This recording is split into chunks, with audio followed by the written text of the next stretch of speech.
കേരളത്തിൽ വെറ്റില എറിഞ്ഞ് അനുഗ്രഹം തേടുന്ന ഒരു പള്ളി ഉള്ളത് അറിയാവോ? ആ പള്ളിയാണ് പരുമലപ്പള്ളി. ആ പള്ളിയിലെ പെരുന്നാൾ നവംബർ 1, 2 തീയതികളിൽ ആണ്.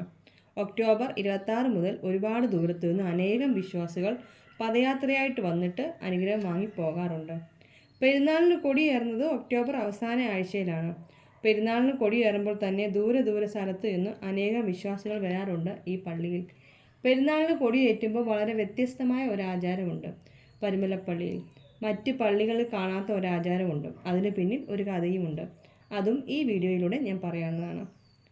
പരുമല തിരുമേനി അനേകം അത്ഭുതങ്ങൾ നടത്തിയിട്ടുണ്ട്. പത്തനംതിട്ട ജില്ലയുടെ പടിഞ്ഞാറ് ഭാഗത്തുള്ള പരിമള എന്ന ചെറിയ ഗ്രാമത്തിൽ പുണ്യനദിയായ പമ്പയാറിൻ്റെ തീരത്ത് സ്ഥിതി ചെയ്യുന്ന ഒരു പള്ളിയാണ് പരുമലപ്പള്ളി.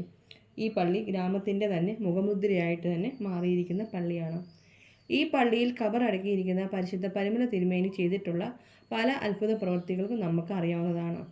എന്നാൽ ഇവിടുത്തെ പെരുന്നാളോടനുബന്ധിച്ച് കൊടിയേറ്റ് സമയത്ത് നടക്കുന്ന വെറ്റിലയേറ് എന്ന ആചാരത്തെപ്പറ്റി പലർക്കും അറിയില്ല എന്നതാണ് സത്യം.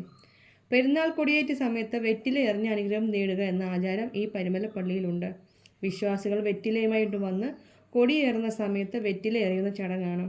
1 2 വെറ്റിലയൊന്നുമല്ല, കെട്ടുകണക്കിന് വെറ്റിലയുമായിട്ടാണ് വിശ്വാസികൾ വരുന്നത്.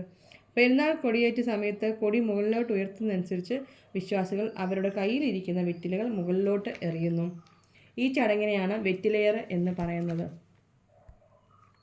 ഇതിൻ്റെ പിന്നിലെ വിശ്വാസം എന്താണെന്ന് വെച്ചാൽ, ഈ പള്ളിയിൽ ഖബറടങ്ങിയിരിക്കുന്ന പരിശുദ്ധ പരുമല തിരുമേനിക്ക് വസൂരി എന്ന രോഗം പിടിപെട്ടപ്പോൾ തിരുമേനി തനിക്ക് മരുന്നുകളൊന്നും തന്നെ വേണ്ട എന്ന് പറഞ്ഞു അത്രേ. അതിനാൽ അന്നത്തെ ഉത്തരവാദിത്തപ്പെട്ടവർ വെറ്റിലയിൽ തിരുമേനിയെ കിടത്തിയത്രേ. വെറ്റിലയ്ക്ക് പ്രതിരോധശേഷി ഉള്ളതുകൊണ്ടും നല്ല തണുപ്പുള്ളതുകൊണ്ടുമാണ് അതിൽ കിടത്തി ശുശ്രൂഷിച്ചത് എന്നുമാണ് പറയപ്പെടുന്നത്. ആ ശുശ്രൂഷയ്ക്ക് ശേഷം അദ്ദേഹം സുഖപ്പെടുകയും ചെയ്തു എന്നാണ് വിശ്വസിക്കുന്നത്. തിരുമേനിയുടെ മാരകമായ രോഗം വെറ്റിലയിൽ കിടന്നു മാറിയതുകൊണ്ട് വിശ്വാസികൾ അതൊരു നേർച്ചയായി കരുതി വിശ്വാസികൾ അവരുടെ മനസ്സിലെ ആഗ്രഹങ്ങൾ സാധിക്കുന്നതിന് വേണ്ടി പ്രാർത്ഥനാപൂർവ്വം വെറ്റില എറിയുമ്പോൾ ആഗ്രഹങ്ങൾ സാധിക്കും എന്നുമാണ് വിശ്വസിക്കപ്പെടുന്നത്. അതിനാലാണ് പെരുന്നാൾ കൊടിയേറ്റ് സമയത്ത് വിശ്വാസികൾ വെറ്റിലയേറ് നടത്തുന്നത്. അപ്പോൾ ഇന്നത്തെ വീഡിയോ ഇത്രയേ ഉള്ളൂ. അടുത്തൊരു വീഡിയോയുമായിട്ട് ഉടനെ വരാം. ബൈ.